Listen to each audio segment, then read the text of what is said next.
comic lovers, EMoney, and of course, the old man here with me again. Alright, so this week, well, we got to recap everything that went on this weekend at LouisvilleCon, the old man and I's second show in selling comic books and toys. So, had a lot of fun this weekend, and we're going to tell you a little bit about it. Also, some news going on at Warner Brothers concerning the DCU. You guys might have heard a few things, so we're going to break it down for you here in just a minute. Also, our comic book reviews and previews, and then we're going to give you guys a little preview of what you can expect at this Sunday's Whatnot auction. Yes, Omi? I have a question. Uh-huh. Have you seen Thor, the Dog of Thunder? Oh, yeah. Well, actually, I did see Thor this past week. Was he mad at you? He was excited to see me, but he was upset because when I go over to my sister's house, when I come over there, Thor is expecting that I'm going to take him out. You know, he fully expects we're going to go to the park, we're going to walk around the neighborhood, we're going to go out and do something.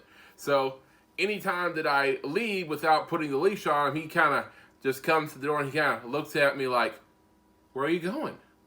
What are you doing?" He's probably going, "You rotten bastard." Yeah.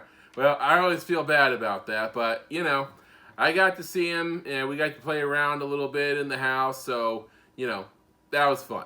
So, hopefully, you know, Thor will be back sometime in the spring. Because, hopefully. Why wouldn't he be? Well, he will be, you know, assuming nothing horrible happens. Damn, son. Right. All right, so, viewers, you gotta watch. This is Back Issues.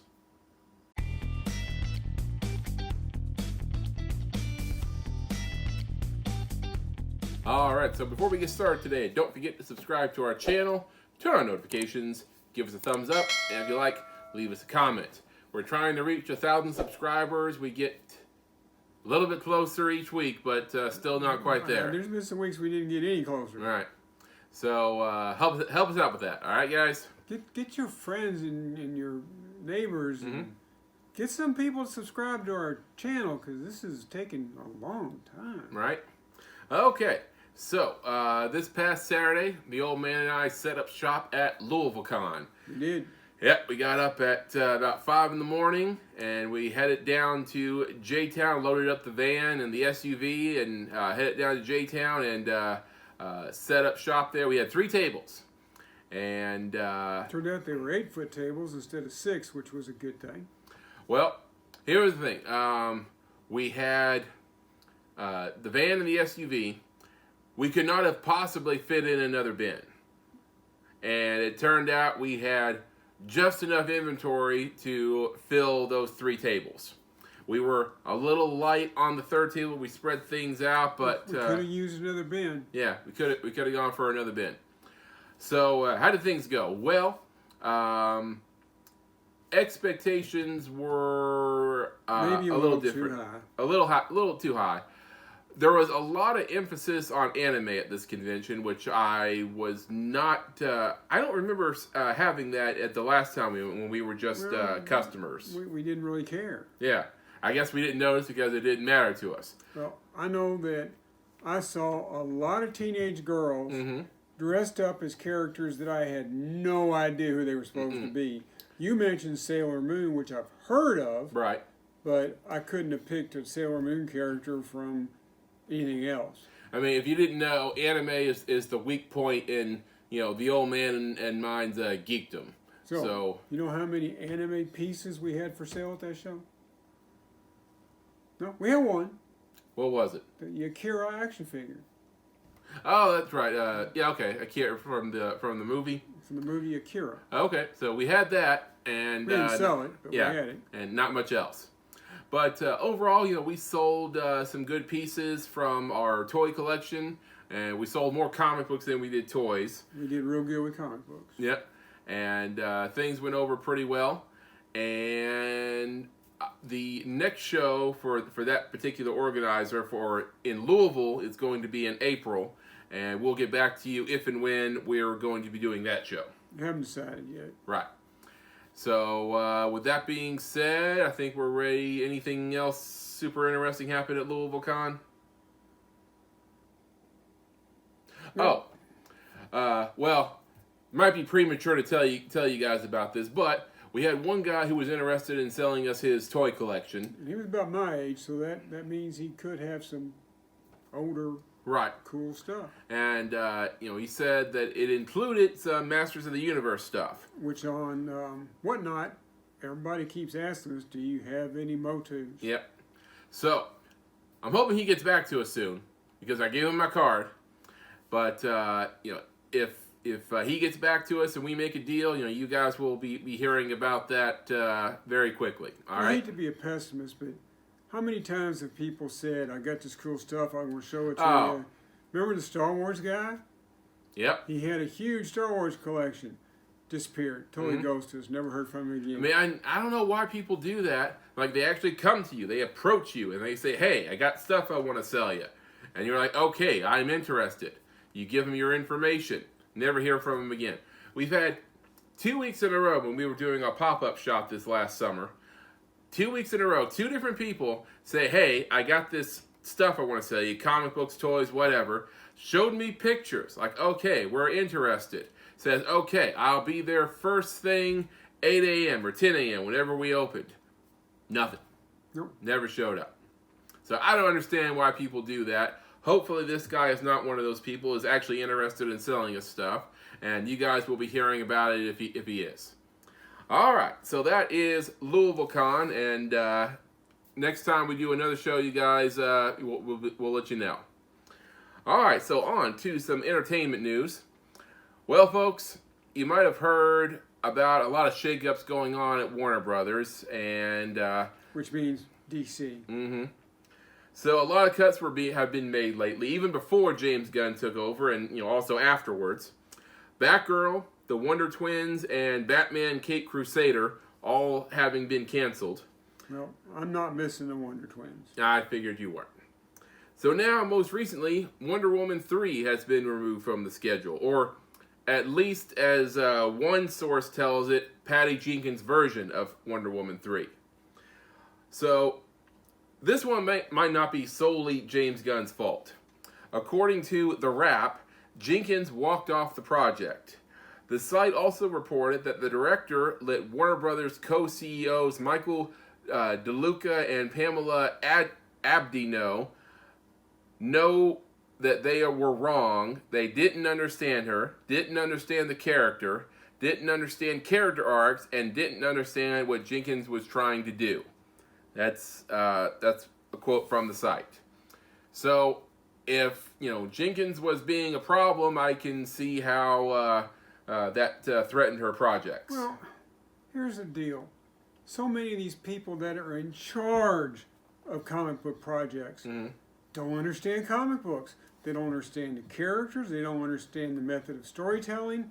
They don't get that you can't just throw everything out there and see what sticks to the wall. You have to, let's face it, you have to do what Marvel did.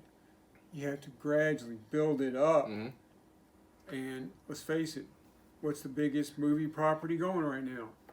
Marvel.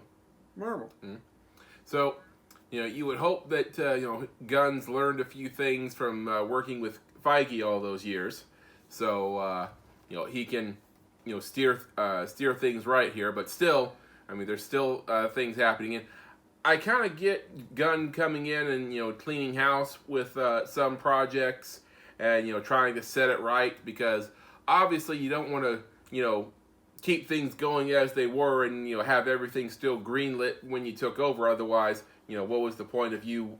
He needs to put his own vision in place. Right. And I trust him to do the right moves. I mean, I think he's the right guy in the right place at the right time. Don't let me down. Right. All right, so with all the shakeups happening at the DCU, it shouldn't come as a big surprise that Wonder Woman 3 isn't getting made. After all, Wonder Woman 1984 didn't recoup its $200 million budget. Now, for me, from the outside looking in, I'd say it was that 1984 was a case of both bad script and bad timing. I mean, it wasn't the best story to begin with, but also it was released during the pandemic. I mean, that it made as much back of its budget that it did during that time was pretty impressive. I just thought it was a okay movie. It wasn't great. Right. I mean, when you have its, critically acclaimed first movie, and then you get the downgrade of 1984, you can see how that would rub a lot of people the wrong way. I just don't want him to lose Gal Gadot. Right. Well, that was my next point. Now, whether we'll see Gal Gadot as Wonder Woman again is unclear. But, given what we know about her working relationship with Jenkins, I don't know if she'd be willing to do a Wonder Woman solo movie without Jenkins anytime soon. Oh, that hurts. Yeah. So, we'll have to see what Gunn has in store for both Gal Gadot and the Wonder Woman character. All right. So, that is entertainment news. So that's entertainment sadness. Right. And, if you have any input on the shakeup at DCU and James Gunn's decisions going forward, let us know about it in the comments. And also, if you have any conventions that are happening in the Louisville area that we don't know about, let us know about them, because I'm always searching, Googling, on the lookout for new stuff that the old man and I might make an appearance at. You really like those conventions, don't you? Yeah, I mean, it's a lot of fun, and it's good to, It's a lot of work. Good to get our names out there and such. So if there are shows out there that we don't know about, let us know about. Let us know about them in the comments. All right. With that being said, let's head into this week's comic book reviews. All right. So first up for our mentions this week, we have one from DC. DC, this is Batman number 130. All right, so this is, I believe it's the second to last issue of the Failsafe storyline. Now, I'm not going to lie. The Failsafe storyline was a great concept. It started out pretty strong, but I'm ready for it to wrap. All right, so in this issue, I believe Batman was in a Javelin, a Quinjet type ship, and it exploded, courtesy of Failsafe. So now he's floating through space, and he's got one hell of a suit. That bat suit is incredible. So by doing some, jerry-rigging MacGyver type stuff on the ship and the oxygen supplies, he manages to get 12 hours of oxygen in him, and now he is tasked with trying to Re-entry. Maneuver himself so that he can re-enter Earth without, dying. Don't get me wrong, he's not in a ship anymore. Basically, he's floating on a piece of debris. Right. And he's outside in space with his suit protecting him from all the problems that involves. And he is using his grapple gun as retro rockets. Pretty much. And trying to adjust his momentum as he goes in re-entry. Doing all the calculations in his head. And basically that takes a course of about 12 hours, because you can see each page like where his oxygen levels are at, and he starts out, he has a little over 12 hours of oxygen left. So he does all that and manages to make a crash landing. I mean, his suit looks like it's his ordinary suit, so it must really help with the cold, just his plain old ordinary suit, because he lands in the North Pole right next to the Fortress of Solitude. I mean, I think his suit is probably better than Tony's Iron Man suit. So Superman and Robin were waiting for him. Which Robin was that? I forgot. It's Tim Drake. So, and now they are trying to prepare for Failsafe's arrival and trying to kill Batman. Well, he's coming too. Yeah. Well, we said before, this was a plan that was implemented by Bruce. So, for Superman or any member of the League to insert themselves in trying to stop him, Bruce would have accounted for that. Failsafe makes short work of Superman. Yeah. Superman! And knew how to exploit, not just with kryptonite, but how to exploit things about him that Superman didn't even know. I mean, who knew the Kryptonians have pressure points? Yeah. Like even with, a yellow sun has pressure points. So it becomes up to Batman and Robin to stop Failsafe, and Bruce thinks to try a plan to kind of level the playing field against Failsafe. And how well that works, well, we're going to have to wait until next issue to find out. So, Batman number 130 ends up in our mentions with 3.5. 3.5 out of 5. All right, next up. All right, this was an interesting book. This was Frank Miller's Pandora, number 1. Well, I want to make sure that we have the title right here, because on the cover here it says, Frank Miller presents Frank Miller's Pandora. So, Frank Miller was involved in this one, you say? Look on the back cover. FMP, Frank Miller's Pandora. Or Frank Miller presents, either one. Oh, that's right. It has the same initials there. Okay. But yeah, Frank Miller was involved in this one. All right, so this story starts off with this girl, 15 years old, in an old house in a small town. And she lives with her mom and her grandpa. And her mom rents out the extra space to, like, Airbnb type people. And currently, just about all of the Airbnb tenants, they kind of suck. Yeah. Like, they're kind of like, creepos. Like, why would you have them living in your house? Like, after the first incident, I'd be like, you're out of here. You gotta have money to eat. So, the girl has this relationship with her grandpa, and her grandpa tells her these stories about the forest nearby in the town. And he has all these amazing things, and he made a map for her, and all these amazing things live there. So, of course, being, 15-year-old girl, of course she's going to walk into the forest, even though... he tells her, don't. Yeah, all these cool things, live in the forest. Here's a map, don't go in there. Don't go. Right. That makes a lot of sense. So, she goes and has herself a little adventure in this forest, and she brings back this object that she brings back home with her, and then she shows it to Grandpa, and, Grandpa's blood drains from his face. Grandpa freaks out. Yeah, and says, oh, good Lord, why did you bring that here? So, the story goes from there, and, my thing about this whole story is, you have these woods in this small town. I mean, you're telling me this girl and her grandpa are the only people who have ever explored this forest?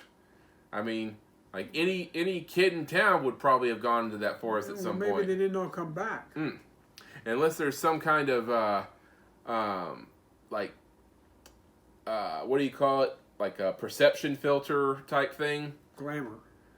Where, like, a sense of dread overcomes you anytime you get near the forest, and you just kind of, subconsciously kind of shy away from it. That's the only thing I can think of. I was never big on exploring dark forests, so. I mean, I explored, I don't know about dark forests, but, there were woods around my house that I went into sometimes. All right, so Frank Miller's Pandora, interesting story, wanting to see where it goes from here. So that ends up with 3.5 shields. 3.5 out of 5. All right, last up. This is the first of a 4-issue miniseries from Dark Horse Comics. This might be the first Dark Horse Comics we've bought since we've been doing the back issue show. No, really? I think so. I don't know if that's true, but go on. I can't think of any other one. And the title is It's Only Teenage Wasteland. Now, there's 2 reasons why I picked this comic up, and it was because it was a Dark Horse comic. You know what they are? Post-apocalyptic looking? Oh, absolutely. That was definitely one, but there was another reason. The Who title? Yeah. Well, okay. It's not actually the title of the song. The song title is Baba O'Reilly, but one of the lines is, It's Only Teenage Wasteland. Okay. So I had to get it.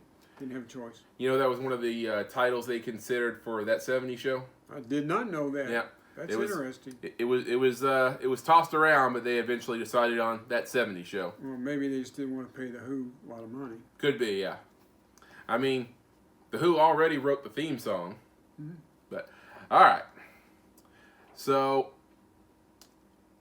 starts off the story of this guy and his group of friends, and I think it's modern because they have iPhones. So and they are pretty much a group of outcasts. The way they describe themselves is, we weren't the cool kids, but we weren't total outcasts either. We just sort of slipped through the cracks. Right through the middle. Right.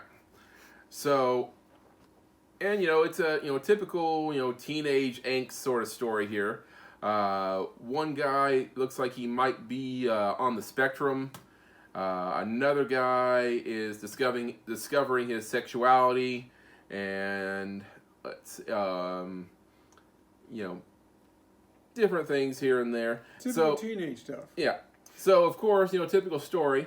Parents are going out of town, and when they go out of town, their teenagers want to throw a party. I never wanted to throw a party when my parents went out of town. Yeah, I mean, I don't know. I guess I was an outcast because when you guys went out of town, it's like, okay, house to myself for a few days. I'm gonna, sit around, order pizza, watch TV, just do whatever I want. Did you sit around in your underwear? No. I've never understood the appeal of that. I've never enjoyed sitting around in my underwear in the house. So I guess I haven't either. Yeah. So that's just me. So anyways, the party goes, and there's drinking and romance and stuff like that going on. And then they also have their bullies. And this particular bully, you have your jock bullies. You also have your... It seems like in most teenage stories, the jocks are always the bullies. Well, you got your jock bully, you got your leather jacket, motorcycle wearing bully, and then you got your dumb redneck bullies, which is what these guys are. So the guy who wears a rainbow colors on his in his hair, of course, will be an easy target for the redneck bully. Well, one of the guys in their group of outcasts is a bit of a moose. So he's a big boy. Yeah, so he comes downstairs and he sees this guy beating up on one of his friends, and he tackles him and starts beating the ever-loving crap out of him. Well, that's when the event happens, and it starts off flash of light, sounds like thunder in the distance, and then all of a sudden the main outcast that we're following is he wakes up and he's not where he was before. And from this, you're left wondering, what the heck happened? Did he time travel? Did he get teleported to a parallel dimension? Whatever it is, it don't look good. Yeah. Was he out for just a few hours and a lot of crap happened in that time? We don't know. So hopefully we find out in the next episode, in the next issue. So definitely intriguing. It's only Teenage Wasteland, number 1 of 4, ends up with the same 3.5 shields. 3.5 out of 5. All right, so that's our mentions for this week. Now on to our top 4. All right.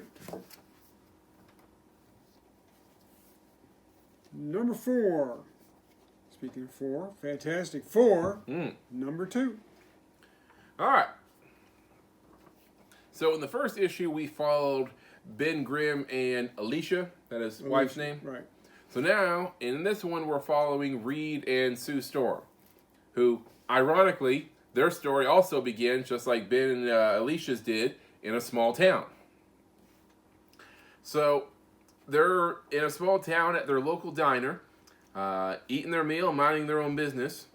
And one person, I think it was the waitress, asked them, "Are you Sue and Reed Richards?" And they're like, yeah, we are. Like, well, that's a problem. And then all of a sudden, everyone in the diner reveal themselves to be Doombots. And they start attacking Sue and Reed. So Sue and Reed are like, what the heck is going on here? So it begins a pretty big fight inside the diner. And then once Sue creates a force field to create some distance between them, all of a sudden, the Doombots revert back to their human illusions, and it's like someone reset them. They start acting just like townies again. Yeah, and they go back about their small town lives. And they're like, what the heck is going on? Has anybody ever considered that the Fantastic Four needs to stay out of small towns? Yeah. Well, then the police chief comes by, and he's like, "What's going on here?" And some of the patrons are like, "Well, these two just started attacking us for no darn reason." And so the chief says, "Well, I'm going to have to take you kids out of town here so you don't cause any more trouble." So then Reed and Sue are left wondering what the heck is going on. Why did Doom seemingly create a whole town full of completely oblivious Doombots? And the investigation leads them down I don't even know how to describe it. I mean, it's different path. You almost want to say compassionate, but then it's also dark at the same time. It's pretty much what you would expect the kind of thing for Victor Von Doom to do. Mm-hmm. And I don't want to spoil it for you because it's sort of an interesting reveal. Good read. Yeah. So Fantastic Four #2, our #4 pick for this week with 4 Shields after we rounded it up. 4 Shields rounded up. Next up, also from Marvel. In fact, 3 out of 4 of our top 4 Marvel. That's because Marvel shipped a lot of books last week. Anyway, Secret Invasion #2 is our #3 spot. Okay, so in the first issue, Maria Hill has seemingly thwarted a second invasion of Skrulls, and she has one of them locked up after she tried to infiltrate the new S.H.I.E.L.D. as Nick Fury.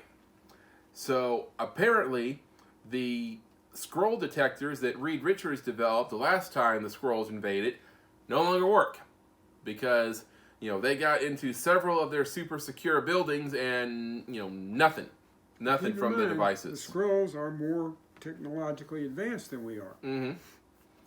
So Maria develops this idea where first she drew a blood sample from the Skrull, and after doing that, she develops this test, or comes up with this test, where you get blood samples from everyone you suspect might be a Skrull, and basically you microwave the blood sample. And basically what you're doing is killing the cells, but if the blood still looks red, then you got yourself a human. Because when a Skrull dies, it reverts back to its natural state. Right. So if you kill the cells in the blood, it comes up green.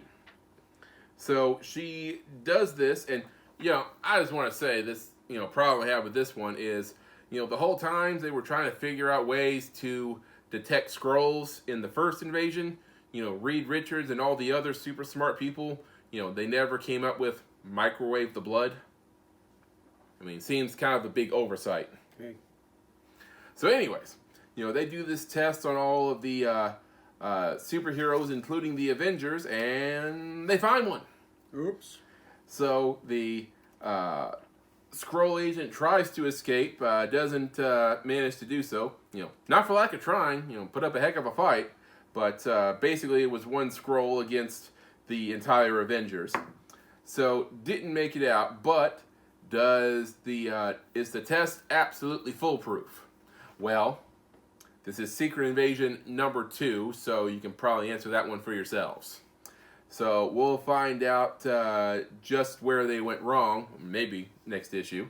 Secret Invasion #2 ends up at our #3 spot with... Also with 4 Shields after we rounded it up. 4 Shields rounded up. Next up is Punisher #8. All right. So what's happened here is that Ares and his group of acolytes are looking to invade the island of the Fist and kill Punisher and all of his followers. So they have kidnapped one of his ninjas because they need someone who has been through the forest on the island before. Actually, they kidnapped several of them. Right. Remember the forest in Shang-Chi? Kind of the same thing. Only this forest doesn't seem to move as much. So while they're doing that, Punisher or Frank is preparing, and this all happened right when he was in the middle of punishing regular normal mortals who need to be punished, and so he needs to juice up. So with his demon strength. So he said he throws swords at their feet and says, if they kill me, let them go. Well, they don't get to go free that day. No. And this whole issue is sort of like, you remember I think it was the second or third episode of the last season of Game of Thrones, where everyone's just kind of standing around in Winterfell waiting for the army to come. It was a setup episode. Yeah. We got to get from A to Z, so we're going to burn this episode in order to get us there in the story. Basically, it was like that. So, hopefully, we get more bang for our buck in the next issue, and half the panels aren't blacked out like in Game of Thrones. I think we're going to throw down. Yeah. All right. So Punisher number 8, our number 3 spot with 4 shields, no rounding. 4 shields. All right, and the number 1 spot. Imagine that, us giving the number 1 spot to a Batman book. And this is Batman and the Joker, the Deadly Duo, number 2. Now keep in mind, this is a Black Label story. Mm-hmm. All right, so in this story, someone has taken Joker's DNA and used it to develop some monsters. And those monsters look a lot like the Joker. Mm-hmm. And, these, savage, zombie-looking, a lot of bones and teeth monsters that have the Joker's face and are, pretty tough to kill. And, they're on a rampage in Gotham, and, people are obviously scared and, afraid to leave their houses. Well, Joker has the great idea to team up with Batman, and that they need to pool their resources. Well, at the time, Batman's in kind of a bad way from his previous encounters with these monsters, so he has to accept Joker's help up to a point until he can get some of his own people to help him out. And then, later on in the story, whoever is responsible for creating these monsters has some kind of a plan for Joker. I mean, it seems like some kind of revenge deal. I don't know exactly who or what is this guy's deal, but hopefully going to find out in future issues. But it has a very, you ever seen Jigsaw? Movie was it called Jigsaw? What's the name of the movies? Saw, that's it. Okay. It has a very Jigsaw feel to it, and wants Joker to play a game with him. So, Batman and the Joker, the Deadly Duo number 2, our number 1 pick with 4 shields out of 5. Alright, so those are our picks for last week's releases, so get them at your local comic book shop now if you haven't already. So, man, what do we got coming up this week? Well, a couple of weeks ago, it was the 5th week of a month, so it was a light week. And then they just beat the stuff out of us this week. Mm-hmm. I mean, we had 20 comics we read this week. This coming week, we're back down to a short week. Okay. With only 9 comics. So, go figure. But at any rate, the ones that I'm most interested in, the Invincible Iron Man gets a new number 1. Good point. We haven't been reading Iron Man, but we're going to jump on this one. Batman Spawn, number 1. Yeah, I know, they already did that. Well, they're going to do it again with new stuff. New story. New story. Okay. And a myriad of covers. Imagine that. You don't see as many crossovers these days as you did back in the 90s, so. Every title, everywhere, seems to be getting a Spawn cover this week. Yeah. I mean, even independents that aren't Image are putting out Spawn covers. Interesting. Yep. Now, you and I have both been enjoying Frank Frazetta's Death Dealer. Mm-hmm. Well, for a guy who's been dead for over 10 years, he still seems to be putting out comic books. No. Because Frank Frazetta drew a lot of fantasy stuff, but he drew a lot of science fiction art too. So now we have a science fiction story from Frank. This is Frank Frazetta's Dawn Attack. We're going to check it out and see how that goes. All right. So that's what we're getting this week. So get those if you want to, carry on a conversation with us about comic books in the next week. Alright, so that's comic book reviews and previews. Now, let's talk about what we're going to be doing on Whatnot this Sunday. Alright, so this Sunday is the Old Man and I's weekly Sunday night auction. It'll be our last auction before Christmas. So be sure to tune in for that. And we're going to have all kinds of different stuff. We're going to have some Spawn items. And the Old Man and I discussed it this past week. Now that LouisvilleCon is over, we're going to open it up to some items that we've been kind of holding off on. Some of our bigger items that we didn't want to put in, partially because of LouisvilleCon, partially because of shipping.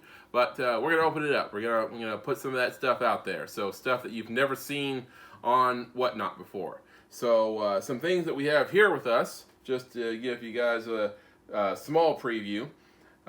We have this one we got just this past week. This is a 10-inch classic Wolverine figure. And the box is slightly damaged, FYI. But the figure, everything totally intact. Never been opened before, I don't believe. And, it's all there. So we're going to have that at a discounted price, obviously, because of the damaged packaging.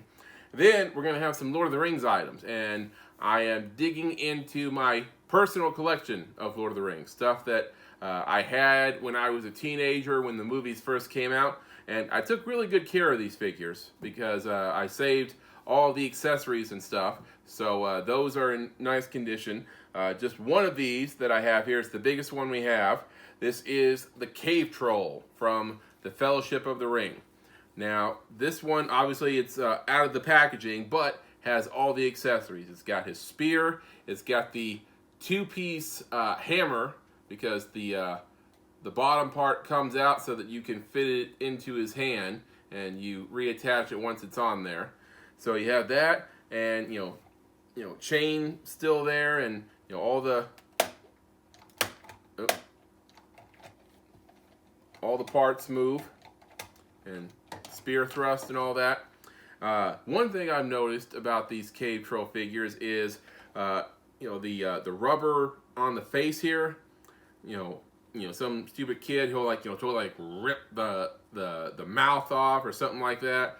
This one, there's a slight tear on the left side of his mouth, and there's a bit of a hole near his forehead. So not totally mint, but still in pretty good condition for being about 20 years old. All right, so we're gonna have this and a whole lot more at this week's Whatnot shop. And this stuff is partially damaged, open.